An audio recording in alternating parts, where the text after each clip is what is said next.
Hello बच्चों, आज हम बात करेंगे class 11th physics chapter number second motion in straight line. ठीक है, आज हम ऐसे इसका इंट्रोडक्शन दे रहे हैं क्योंकि इससे पहले जो इंट्रोडक्शन दिया था that was mathematical formula use in physics, that is differentiation and integration, और इसके सवाल भी किए थे। लेकिन आज हम एक्चुअली इसका इंट्रोडक्शन कर रहे हैं। तो इंट्रोडक्शन में आपके पास बुक है, ये बुक है, निकालिए second chapter motion in straight line. अब आपके पास दो चीज़ें हैं यहाँ पे आपको पढ़ने को मिलेगा। What is kinematics? Kinematics is the branch of physics. किसकी ब्रांच है? फिजिक्स की ब्रांच है, जिसमें कि हमें पता चलता है it will study the motion without going into the cause. Motion की बात करेंगे, बस ये नहीं पूछेंगे मोशन किसने किया। हम बोलेंगे वेलोसिटी है 10 मीटर, तो आप ये नहीं बोलोगे कि सर 10 मीटर है तो किसने फेंकी बॉल, वो नहीं पूछोगे। बस आप इतना जानोगे कि उसकी वेलोसिटी 10 है, उसकी इनिशियल वेलोसिटी 10 है, फाइनल वेलोसिटी 20 है, उसका एक्सेलरेशन 20 है, उसका डिस्प्लेसमेंट 40 है। मतलब हम क्या कर रहे हैं? हम सिर्फ और सिर्फ स्टडी कर रहे हैं मोशन की, without going into the cause of the motion. Motion किस लिए हो रहा है नहीं पता, लेकिन हम किसकी स्टडी कर रहे हैं? सिर्फ मोशन की, initial velocity, final velocity, distance, displacement. और इस ब्रांच को हम कहते हैं काइनेमेटिक्स। आ रही बात समझ में? फिर एक होता है डायनेमिक्स, जिसमें कि हम किसकी बात करते हैं? फोर्स की, मतलब मोशन क्यों हो रहा है। लेकिन वो चैप्टर है आपका चैप्टर फोर्थ है, उसका नाम है लॉज ऑफ मोशन, मतलब मोशन के क्या नियम है, लेकिन हम बाद में बात करेंगे। अभी फिलहाल हम बात करें काइनेमेटिक्स। और एक वर्ड आपको और लिखा मिलेगा, रेक्टिलिनियर मोशन। रेक्टिलिनियर मोशन दिख रहा है आपको? तो सबसे पहले तो दो वर्ड आपको मिलेंगे, हालांकि पेपर में नहीं पूछे जाएंगे, पूछा जाएगा तो 1 मार्क्स में कि काइनेमेटिक्स क्या होता है।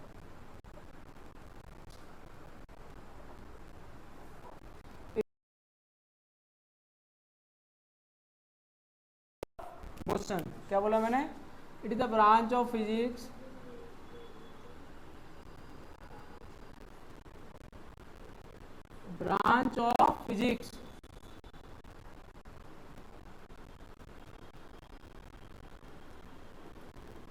deal with the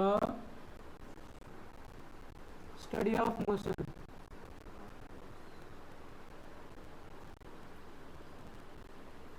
जो कि मोशन के बारे में, without going into cause of motion.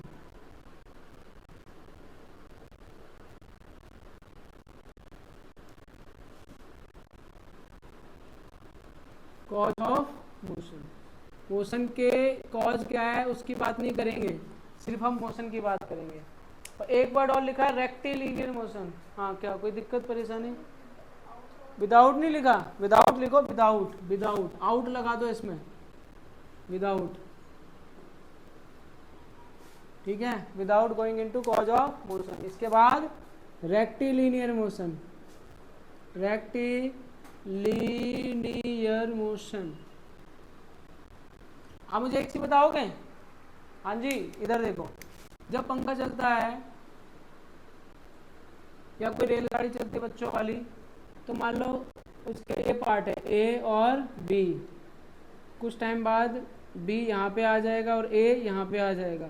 तो यहाँ से यहाँ तक डिस्टेंस ट्रेवल हुआ A1 या D1, और यहाँ से यहाँ तक डिस्टेंस ट्रेवल हुआ D2।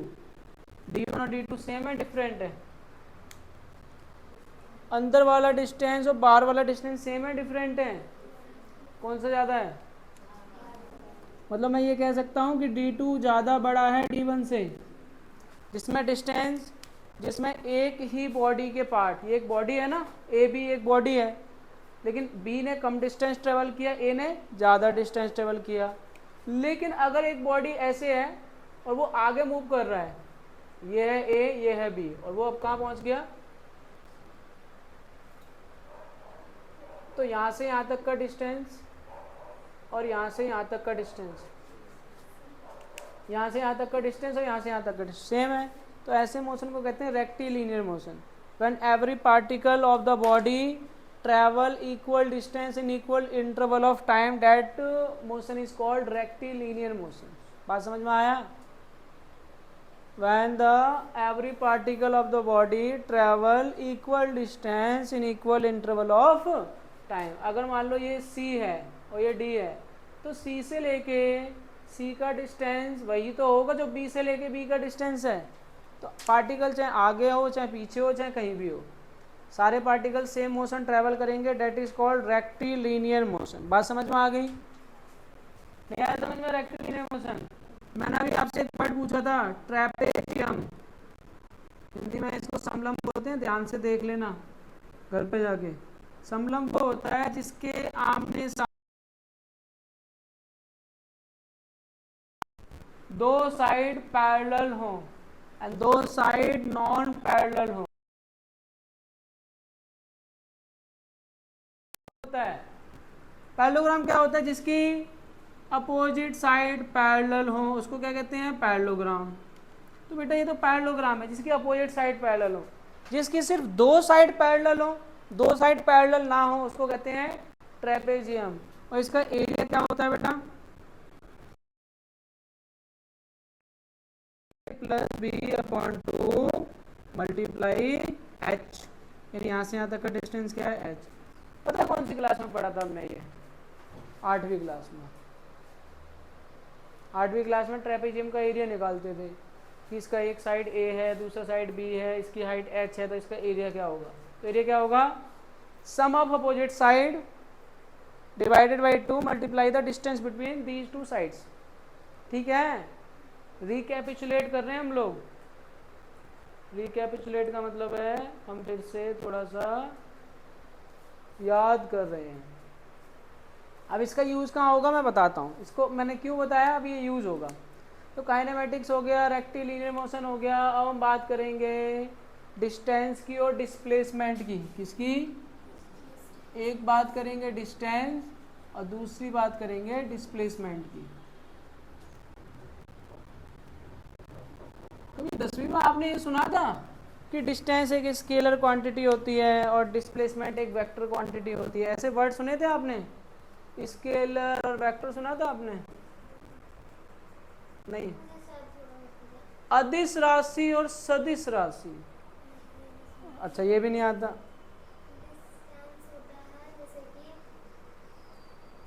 बोलो डिस्टेंस क्या होता है?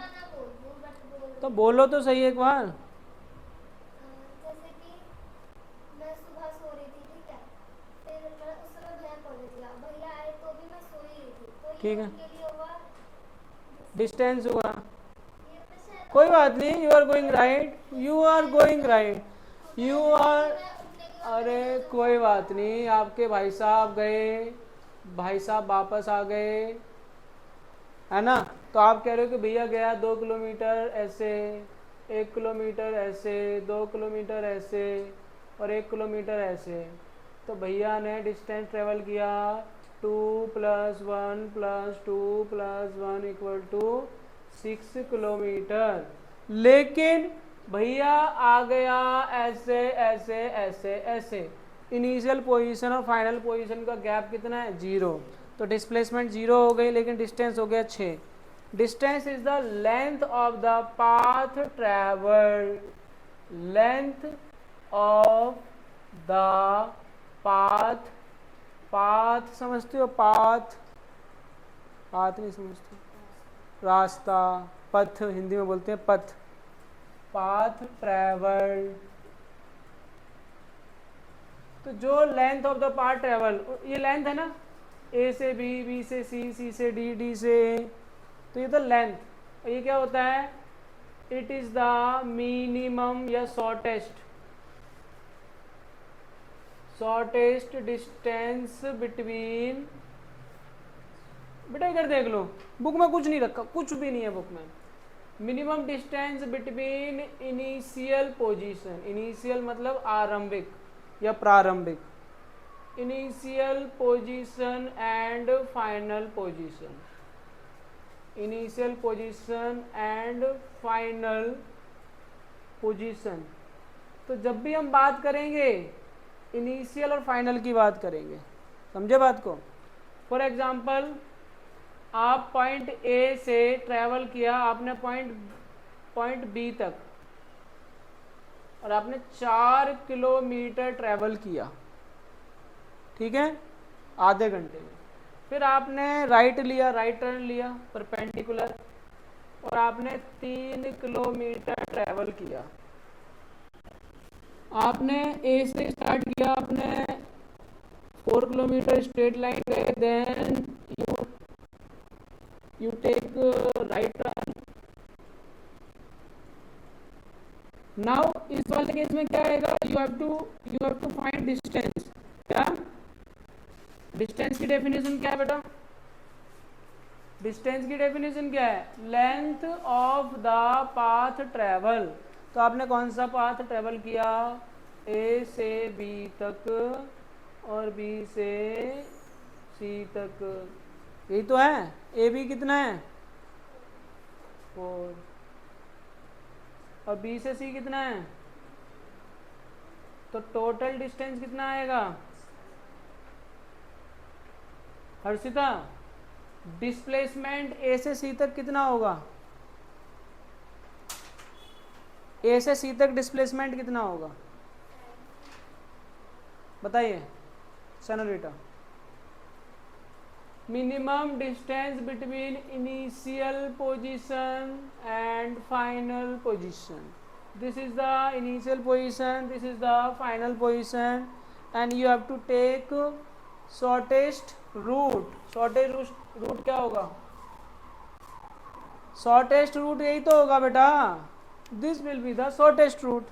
और shortest route कैसे निकालते हैं, अप्लाई द पाइथागोरस थ्योरम, जानते हो क्या होता है, परपेंडिकुलर का स्क्वायर प्लस बेस का स्क्वायर इक्वल टू हाइपोटेनस का square.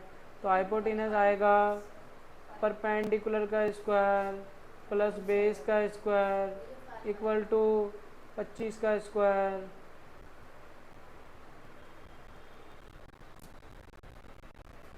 That comes out to be 5 kilometre. It means जो डिस्प्लेसमेंट है, क्या है बेटा, displacement, that comes out to be 5 kilometre. तो बेटा डिस्प्लेसमेंट होगी 5 किलोमीटर, लेकिन डिस्टेंस होगा 7 किलोमीटर। तो in this way the distance and displacement are different. Different है कि नहीं है, समझ में आया। It means displacement depends on the direction, किसके ऊपर, डायरेक्शन के ऊपर। I am going in straight line, then I took right turn, it means मैंने अपनी डायरेक्शन चेंज कर ली, और डायरेक्शन के चेंज होते ही डिस्प्लेसमेंट चेंज होगा। इसलिए इसको कहते हैं कि it is a vector. Vector displacement क्या है, सुना है ना आपने वेक्टर, कब सुना है, 9th में, 10th में, 11th में, कब सुना है, 11th में। इससे पहले वेक्टर नहीं सुना, सुना था, मीनिंग जानते थे, आप जानते थे मीनिंग वेक्टर का, आप भी नहीं जानते थे, बहुत अच्छी बात है। तो वेक्टर क्या है, आप लिखो it is a vector quantity. Vector quantity, vector quantity, और it is a scalar quantity. कौन सी quantity, scalar quantity. Now ask me कि सर स्केलर क्वांटिटी क्या होता है, वेक्टर क्वांटिटी क्या होता है। तो these are those quantity, scalar quantity, those quantity which depends on the magnitude, depend on the. अब आप बोलो सर मैग्नीट्यूड क्या होता है, पूछो मैग्नीट्यूड क्या होता है, पूछो क्या होता है। आपने सुबह 2 अंडे खाए और शाम को भी 2 अंडे खाए, तो टोटल कितने अंडे हो गए, 4, तो उसका मैग्नीट्यूड आएगा 4। आप बाजार से 4 किलो चीनी लेके आए और 8 किलो सेब लेके आए, तो 4 + 8 कितना हो गया, 12। तो मैग्नीट्यूड यूनिट को छोड़ के जो न्यूमेरिकल वैल्यू होती है उसको कहते हैं मैग्नीट्यूड। यूनिट हटा दो, 4 किलो की जगह केजी हटा दो, तो 4 क्या है, समझ में आया? तो उसको कहते हैं मैग्नीट्यूड। आपका वजन है 60 केजी, तो 60 क्या है, मैग्नीट्यूड। केजी को भूल जाओ, 60 क्या होगा आपका, मैग्नीट्यूड। ठीक है। और वेक्टर क्वांटिटी क्या होती है, जो डायरेक्शन पे डिपेंड करती हैं, किस पे, डायरेक्शन पे। डायरेक्शन चेंज करने पे जो क्वांटिटी चेंज हो जाए उसको कहेंगे हम लोग वेक्टर क्वांटिटी। क्या डिस्टेंस, अगर आप आगे गए तो आपने 2 किलोमीटर ट्रेवल किया, आप उसी रास्ते से पीछे आ गए तो आपने कितना डिस्टेंस ट्रेवल किया, 2 किलोमीटर जाने में, 2 किलोमीटर आने में, तो टोटल डिस्टेंस कितना ट्रेवल हुआ, 4 किलोमीटर। तो इसका मतलब है आपने डायरेक्शन चेंज की लेकिन डिस्टेंस थोड़ी ना चेंज हुआ, डिस्टेंस थोड़ी ना चेंज हुआ। डिस्टेंस जाने में भी 2 था, आने में भी 2 था, तो जाने का मैग्नीट्यूड भी 2 है, आने का मैग्नीट्यूड भी 2 है, तो 2 + 2 कितना आएगा, 4। तो आपने कितना डिस्टेंस ट्रेवल किया, 4 किलोमीटर। ऑटो वाले को ले जाओ, बोलो भैया मुझे वहाँ तक जाना है, वो ले जाएगा, वापस ले आओ, और से बोलो आपको मिलेंगे 0 रुपये। वो पूछेगा क्यों, आप बोलोगे डिस्प्लेसमेंट तो 0 है, तो बोलेगा भैया मैं डिस्प्लेसमेंट नहीं देखता, मेरा मीटर तो रीडिंग बताता है। हमारे में तो पहले था 204, अब आगे 208। आपने 4 किलोमीटर ट्रेवल किया, पैसे तो 4 किलोमीटर के, मतलब वो मेजर करता है सिर्फ डिस्टेंस, उसको डिस्प्लेसमेंट से कोई लेने देना नहीं है। आप रिंग रोड पकड़ो, यहाँ से बलसवा से जाओ, वापस दौड़ते हुए वापस यहीं पे आ जाओ, तो ऑटो वाला तो जितना डिस्टेंस ट्रेवल किया उसके पैसे लेगा ना, कि नहीं लेगा। लेकिन डिस्प्लेसमेंट क्या होता है कि depends on the direction. Initial position और फाइनल पोजीशन के बीच का क्या आएगा, मिनिमम डिस्टेंस। समझ में आया नोनू, इनिशियल और फाइनल के बीच का मिनिमम डिस्टेंस। इनिशियल आप यहाँ से स्टार्ट किए, फाइनल भी आप यहाँ पे पहुँच गए, तो इनिशियल भी यही है, फाइनल भी यही है, तो मैग्नीट्यूड कितना आएगा, 0। तो मैग्नीट्यूड तो वैसे ऐसा भी हो सकता है कि आपने 100 किलोमीटर ट्रेवल किया लेकिन आपका एक्चुअली डिस्प्लेसमेंट 0 आ रहा है, क्योंकि वो चीज़ डिपेंड कर रही है डायरेक्शन पे, किस पे। अब आप एक चीज़ ध्यान दीजिए, जैसे मान लीजिए कोई व्यक्ति 1 किलोमीटर आगे, फिर एक पीछे, फिर एक आगे, फिर एक पीछे, और एक आगे, फिर एक पीछे, आ रही बात समझ में, और एक आगे। अब आपको बता सकता है 1 1 1 1 1 1 1, क्या मुझे बता सकता है यहाँ से लेके यहाँ तक पहुँचने में कितना डिस्टेंस ट्रैवल हुआ। ध्यान से देखिए इस आकृति को, 1 + 1 2 + 1 3 + 1 4 + 5 + 6 + 7। तो आपने ऑटो वाले को कहा भाई सीधा जा, राइट टर्न, फिर लेफ्ट टर्न, फिर right turn, right left right left right left, वो बोलेगा 150 रुपया हो गया, है ना। लेकिन डिस्प्लेसमेंट कितना हुआ, इनिशियल पोजीशन ये रही, फाइनल पोजीशन ये रही,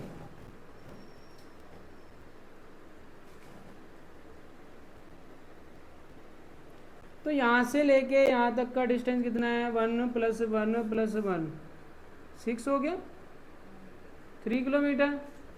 यहाँ से लेके यहाँ तक डिस्टेंस कितना हो गया, 1 + 1 + 1 + 1, तो 3 ऐसे 4 ऐसे, तो 3 और 4 का डिस्प्लेसमेंट कितना आ जाएगा, 7 आ जाएगा। एकदम गलत जवाब, 5 आएगा। कौन बोल रहा है कैसे आएगा बेटा, ये क्या है, ये क्या है, ये 3 है, ये 4 है, तो इसका डिस्प्लेसमेंट 5 नहीं आएगा। पूछो कैसे आएगा 5, बोल दो 7 आएगा, 7 आएगा ना। अरे डिस्प्लेसमेंट 5 आएगा, लेकिन मतलब आप ऐसे मान लो आपको प्लेस ए से प्लेस बी तक जाना है, लेकिन प्लेस ए से प्लेस बी तक जाने का रास्ता सीधा थोड़ी ना होता है। आपको अपने स्कूल जाना है शालीमार, कैसे जाओगे, पहले ऐसे जाओगे, फिर ऐसे मुड़ेगी गाड़ी, फिर आज़ादपुर से टर्न लेगा, फिर यूँ जाएगा, ऐसे थोड़ी ना बिल्कुल एकदम लोगों के घर के ऊपर से जाओगे। आप बोलोगे सर हमें तो अपने घर जाना है, तो ऐसे बिल्डिंग से एक टंकी को कूदते हुए जाओगे, कि आप अपनी गली पकड़ोगे, पहले अपनी सीधे गली जाओगे, फिर रोड पकड़ोगे, फिर ऐसे जाओगे, फिर ऐसे मुड़ोगे, फिर ऐसे मुड़ोगे, फिर ऐसे मुड़ोगे। क्या समझे? तो इस वाले केस में डिस्टेंस कितना होगा 7, लेकिन डिस्प्लेसमेंट कितना होगा 5। आ रही बात समझ में? इनिशियल पोजीशन ये रही, फाइनल ये है, इन दोनों के बीच का मिनिमम डिस्टेंस कहलाता है डिस्प्लेसमेंट। ठीक है, अगर ये नहीं समझे ना बेटा फिर तो फिजिक्स सीखना ही बेकार है। चले आगे, पूछो स्केलर क्वांटिटी क्या होती है? क्या होता है scalar quantity? Those quantity which depends on the direction, जो डायरेक्शन के चेंज होने के साथ चेंज हो जाएं। फॉर एग्जाम्पल,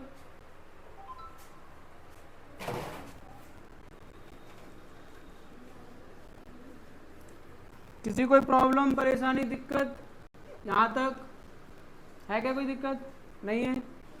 चलो बेटा इधर देखो, अब मान लीजिए आपने क्या लिया, एक कदम आगे, फिर राइट, फिर लेफ्ट, फिर राइट, फिर लेफ्ट, फिर राइट, फिर राइट, है ना, फिर लेफ्ट, फिर राइट, फिर लेफ्ट, फिर राइट। अब बताइए पॉइंट ए से पॉइंट बी तक डिस्टेंस कितना होगा?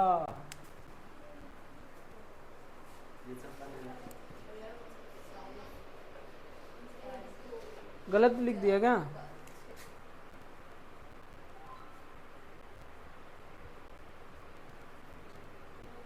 नहीं बता पाओगे?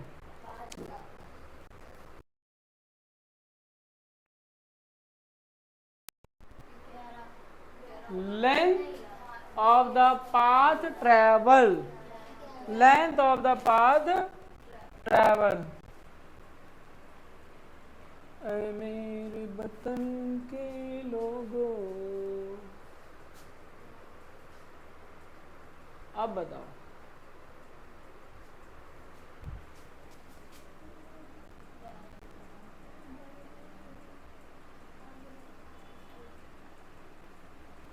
नहीं, अब बताओ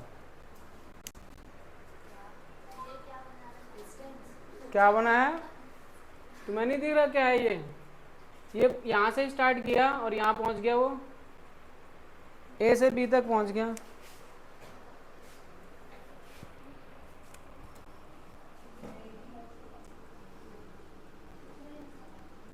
लो अब बता सकते हो?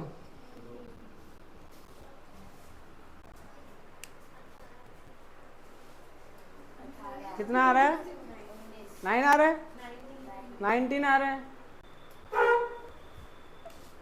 फोर्स लग रहे हैं अपने आप, 1 2 3 4 5 6 7 8 9 10 11 12 13 14 15 16 17 18 19। तो डिस्टेंस आएगा 19 किलोमीटर। 18 कौन बोल रहा है? अब डिस्प्लेसमेंट कितना आएगा बताइए Arshita?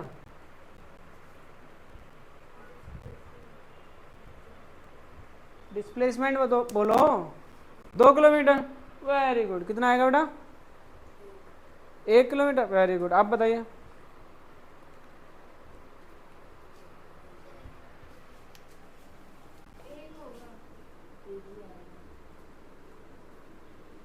Initial position final position के बीच का डिस्टेंस 1 और 1 2, 1 और 1 2। बोल तो नहीं आया समझ में? कुछ आ रहा है समझ में? तो अब डिस्प्लेसमेंट क्या है? एक vector quantity. Vector quantity are those quantity which depend on the direction. Each and every time when the direction will change, the displacement will also change. For example, अगर मान लीजिए ये पॉइंट मैं इधर ना ले जाकर ऐसे ऐसे और ऐसे ले जाता, ठीक है, और इसको मैं इधर ना ले जाके ऐसे इधर ले जाता,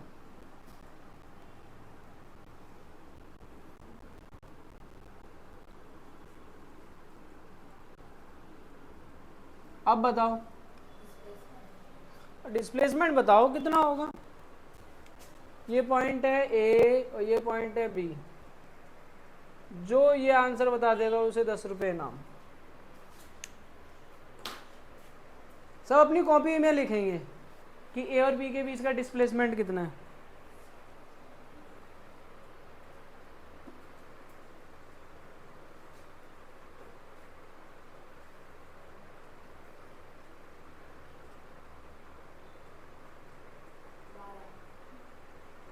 क्या 12? डिस्प्लेसमेंट 12। क्या होता है डिस्प्लेसमेंट, बताना जरा। होता क्या है डिस्प्लेसमेंट? शॉर्टेड डिस्टेंस ना। तो ए और बी के बीच का शॉर्टेड डिस्टेंस 12 है। Are you sure? तो नहीं हो तो फिर छोड़ो। अब ऐसे ही मैंने कहा कॉपी में लिखो, बोलने के लिए तो कहा ही नहीं मैंने, है ना। बताइए, जब आप सीख रहे हो फिजिक्स तो ढंग से ही सीखो, टाइम पास क्या करना।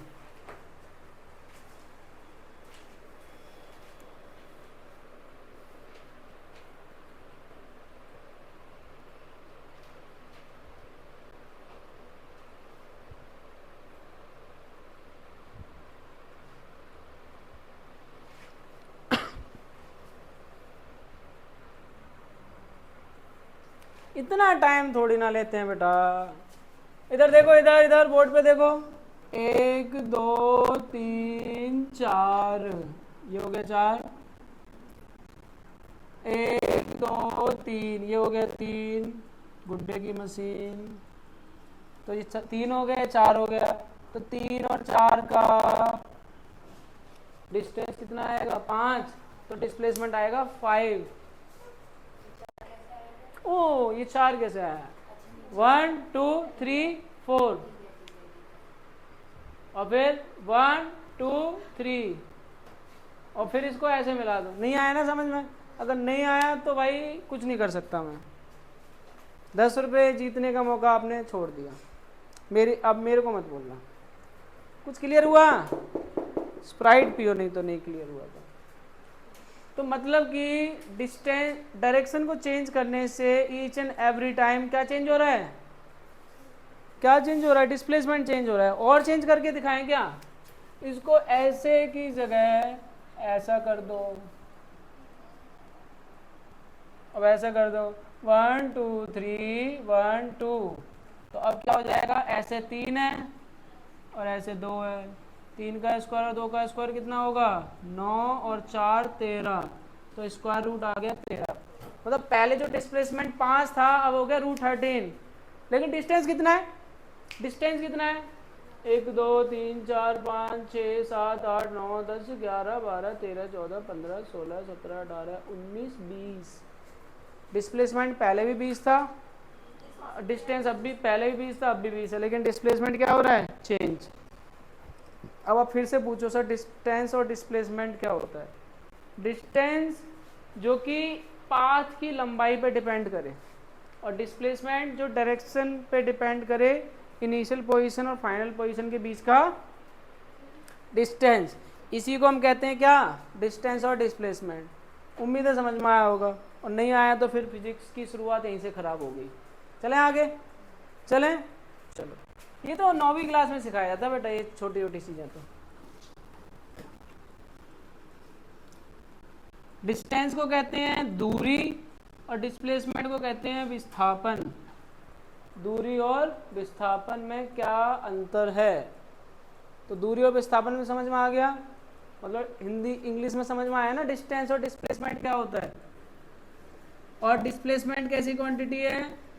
Vector quantity. वेक्टर क्वांटिटी क्या होती है? जो डायरेक्शन चेंज करने के साथ उसकी वैल्यू चेंज हो जाए। हो रही थी वैल्यू चेंज, यहाँ पे वैल्यू चेंज हो रही थी। चलो बहुत बढ़िया। अब बात करेंगे आपसे स्पीड की। इसकी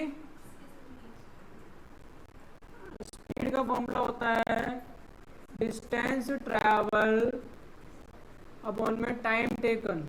कितना टाइम लिया डिस्टेंस ट्रैवल करने में, उसको हम कहते हैं स्पीड। क्या कहते हैं? स्पीड। और इसका फॉर्मूला, इसका एसआई यूनिट क्या होती है? मीटर पर सेकेंड। कौन सी सेकेंड? मीटर पर सेकेंड। बात समझ में आया? तो बहुत ईजी है। लेकिन एक और क्वांटिटी होती है जिसका नाम होता है वेलोसिटी।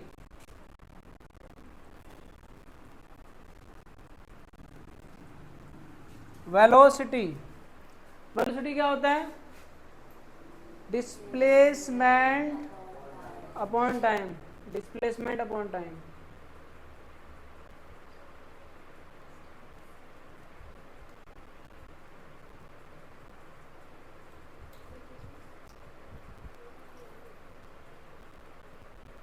क्या कह रहे हो?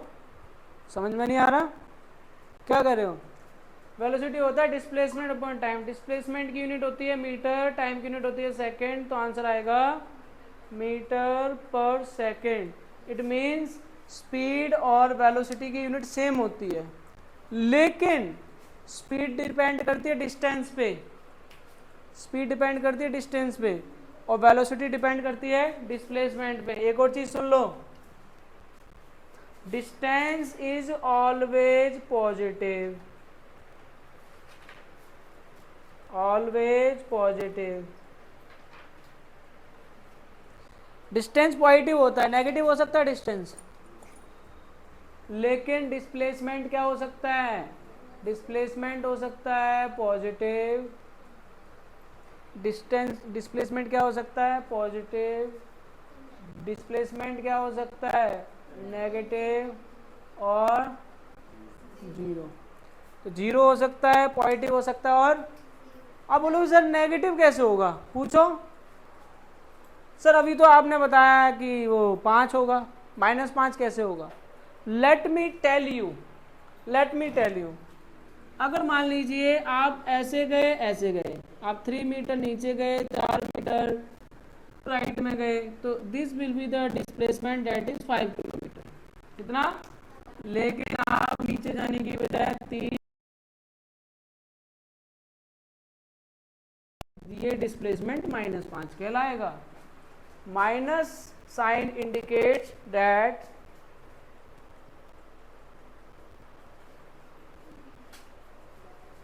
minus sign indicate that the direction of the displacement is just opposite to the positive direction. If I am going in forward direction, so negative means I am going in opposite direction. Let's say I am going in east, in the direction of east. Positive means I am going in the direction of east. Negative means I am going in the direction of west. तो अगर आपने किसी को positive माना है, east को positive माना है, तो वेस्ट को नेगेटिव मान लो, खत्म बात।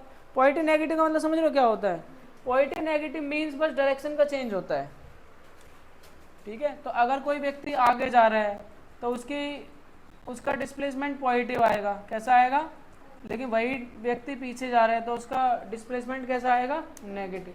आपने कहा कि एक व्यक्ति पॉइंट ए से बी की तरफ जाता है 6 किलोमीटर, तो उसका डिस्प्लेसमेंट 6 आ गया।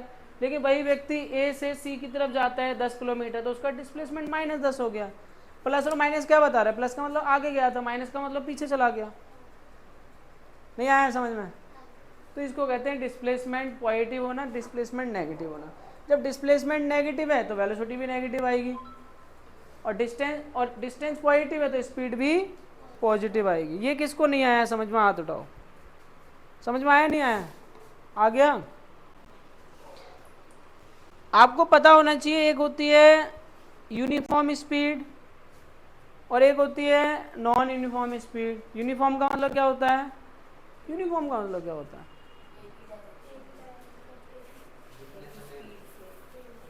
क्या बोला आपने? एक ही? I am talking about uniform. Uniform का मतलब होता है एक समान। आप स्कूल में जाते हैं यूनिफॉर्म में, do you know what I mean uniform? कि बच्चे एक समान दिखें, कोई अमीर और कोई गरीब ना दिखे। अमीर होगा वो अच्छे कपड़े पहन के आएगा, गरीब ऐसे फटे पुराने कपड़े पहन के आएगा, तो वहाँ पे क्या होगा? डिस्क्रिमिनेशन हो जाएगा। इसलिए आपको क्या कहते हैं बेटा? यूनिफॉर्म में आओ। तभी तो यूनिफॉर्म कहते हैं, कहते नहीं कहते हैं? लेकिन कुछ लोग क्या करते हैं, कुछ लोग अलग अलग कलर का कुछ कपड़ा पहन के आते हैं, तो वो क्या हो गया? नॉन यूनिफॉर्म चीज़ होगी ना। मैडम कहती है बेटा ये ऐसे बाल बांध के आओ, 2 चोटी बना के आओ, ताकि सभी बच्चों की 2 चोटी देखें। ब्लैक शूज़ पहन के आओ। अब शूज़ भी महंगे महंगे आते हैं, लेकिन मैडम ने कहा अरे उसी का मतलब यूनिफॉर्म होता है। यूनिफॉर्म, यूनिफॉर्म का मतलब ड्रेस थोड़ी ना होता है, ड्रेस तो सभी पहनते हैं। यूनिफॉर्म का मीनिंग समझो आप, यूनिफॉर्म का मतलब एक समान। अब यूनिफॉर्म सिविल वो आएगा कुछ, सिविल आचार संहिता कुछ ऐसी कुछ कानून बनेगा। यूनिफॉर्म का मतलब वो सबके लिए सेम बनेगा, आपके लिए भी, मेरे लिए भी, इन सब के लिए। उसका धर्म से और जाति से कोई लेने देना नहीं होगा, वो होता है यूनिफॉर्म। अब यूनिफॉर्म मोशन का मतलब क्या हो गया कि मोशन यूनिफॉर्म है, मतलब टाइम भी इक्वल रहेगा, डिस्टेंस भी इक्वल रहेगा, उसको बोलेंगे यूनिफॉर्म। ऐसा नहीं कि अभी तो हम 10 की स्पीड से चल रहे हैं फिर हम 20 की स्पीड से चल दिए, यूनिफॉर्म थोड़ी ना है। ठीक है, आप मंगल विहार जा रहे हो, वहाँ पे भीड़ है, अरे भाई बहुत धीमे धीमे जा रहे हो, आंटी हटो ना, ऐसे बोलोगे।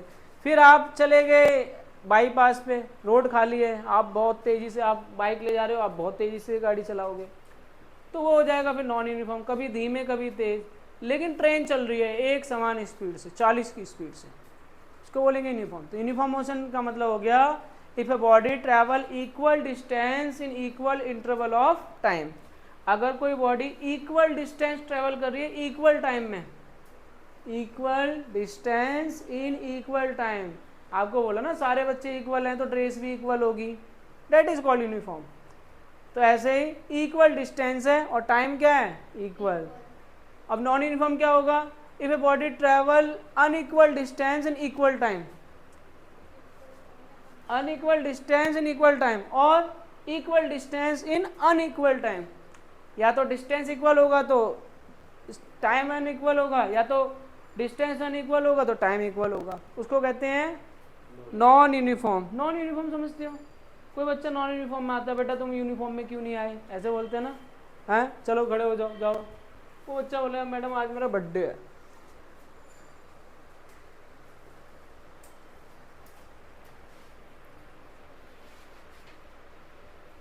आपके स्कूल में होता है कभी किसी दिन ऐसा कि चलो भाई आप यूनिफॉर्म कुछ भी पहन के आ जाओ, नहीं होता? पहले होता था। कौन से स्कूल में, कौन से स्कूल में, के ब्लॉक में, कौन सा, दसमें? हाँ दसमें तो बहुत अच्छा स्कूल है, वहाँ ऐसा होता था। कौन से दिन, गुरुवार को? बर्थडे बर्थडे तो बेकार है, खैर छोड़ो।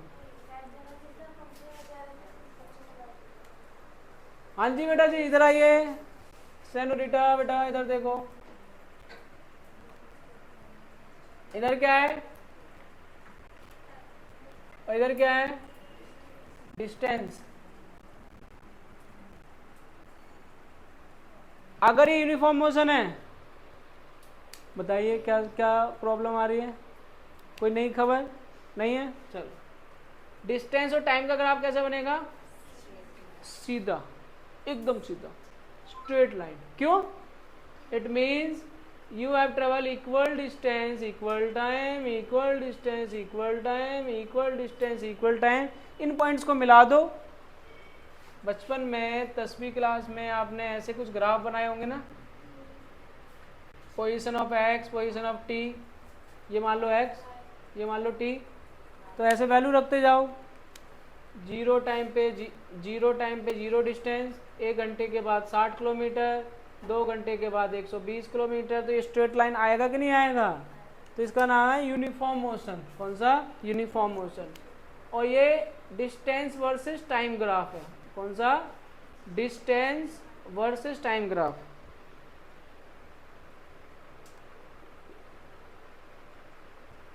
तो distance versus time graph uniform motion के लिए कैसा आएगा?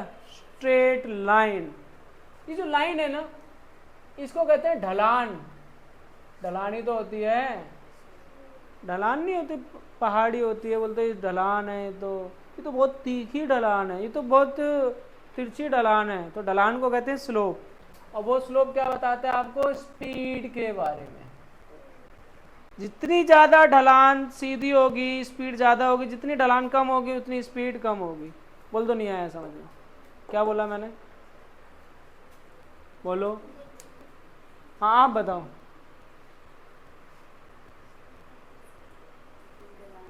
स्लोप ज़्यादा होगा, स्पीड ज़्यादा होगी, स्लोप कम होगा।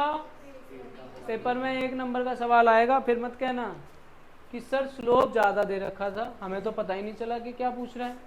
स्लोप का मतलब स्पीड, समझ में आया? नहीं समझे? बस तुम्हें कहीं हिमालय के स्लोप दिखे खाली। अब अगर नॉन यूनिफॉर्म स्पीड है, पोजीशन और टाइम ग्राफ जो है ऐसा है, ये नॉन यूनिफॉर्म है, इधर देखो ये नॉन यूनिफॉर्म है। कभी तो आपने ज़्यादा डिस्टेंस ट्रेवल किया कम टाइम में, और कभी आपने ज़्यादा टाइम ले लिया और डिस्टेंस कम ट्रेवल किया। तो this is the non uniform. कौन सा मोशन? Non uniform motion. इसकी ढलान अलग अलग आ रही है, मतलब इसकी स्पीड भी अलग अलग आएगी। बात समझ में आ रही है नहीं आ रही है? Non uniform motion. और वो ऊपर वाला मोशन कौन सा है? Uniform motion. बोल तो नहीं आया समझ में? तो एक होता है यूनिफॉर्म मोशन और एक होता है नॉन यूनिफॉर्म मोशन। अगर स्ट्रेट लाइन बने कहीं भी और अगर आपसे उसे स्लोप के बारे में पूछे जाएं कि स्लोप बताइए, तो slope will tell about the speed. Slope आपको बताएगा स्पीड के बारे में। ठीक है, समझ में आया नहीं आया? चलो, ये चीज़ तो आपको समझ में आ गई होगी। ये तो बच्चों के खेल हैं एकदम। 9th क्लास में पढ़े थे आपने? 9th क्लास में पढ़ा होगा। 2 साल पुरानी बात है, भूल गए क्या? कोरोना कब आया था तुम्हें पता नहीं है? 2020 में। तुम्हें नहीं पता? हाँ, तो 2020 मतलब 3 साल पुरानी बात होगी। तो 9 तो फिर भी 2 साल पुरानी है, 2 साल ही है ना पुरानी 9।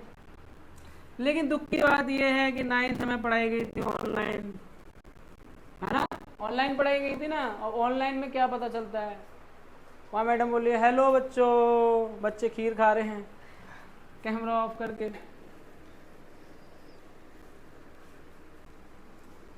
खैर उसमें फिर टीचर की कमी है ना। आपकी टीचर कैसी थी बेटा गुनगुन? काफ़ी अच्छी थी मैडम, सही थी, अच्छा पढ़ाती थी, सब कुछ समझ में आता था। तो फिर आप नहीं पढ़ते थे तो कौन नहीं पढ़ता था? मैं कह रहा हूँ मैडम अच्छा पढ़ाती थी और आप पढ़ते थे अच्छा, तो गलती किसकी थी? अच्छा, मतलब गलती आपकी थी। Very good. वेलोसिटी क्या होगा बेटा? वेलोसिटी होगा डिस्प्लेसमेंट अपॉन टाइम। कौन सा?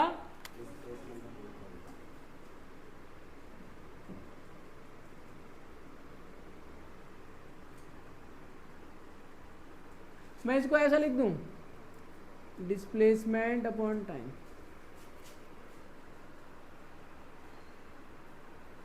तो अगर ये ग्राफ सीधा जा रहा है इसका मतलब ये यूनिफॉर्म वेलोसिटी है। कौन सी?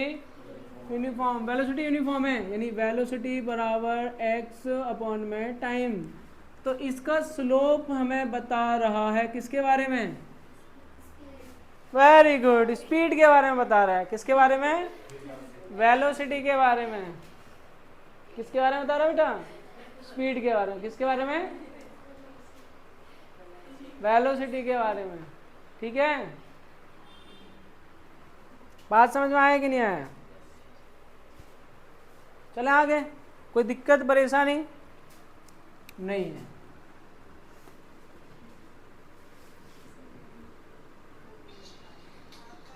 अब यहां बताइए, अब इसके बारे में बताइए, ये स्पीड कैसी है बेटा? इसमें क्या हो रहा है? डिस्प्लेसमेंट कम हो रहा है और टाइम बढ़ रहा है, तो ये यूनिफॉर्म वेलोसिटी है, नेगेटिव यूनिफॉर्म वेलोसिटी। कैसी? नेगेटिव। पूछो क्यों? अरे समय के साथ, टाइम बढ़ने के साथ डिस्प्लेसमेंट बढ़ रहा है घट रहा है? तो डिस्प्लेसमेंट नेगेटिव आ गया पॉजिटिव। तो इसका जो स्लोप है वो ढलान नीचे की तरफ जा रही है, इसका मतलब नेगेटिव वेलोसिटी आएगी। वेलोसिटी कैसी आएगी? नेगेटिव। और ऊपर जा रहा है तो पॉजिटिव। समझ में आ रहा है? अगर स्लोप पॉजिटिव है तो वेलोसिटी पॉजिटिव होगी, और स्लोप नेगेटिव है तो वेलोसिटी नेगेटिव होगी। किस किस को नहीं आया समझ में?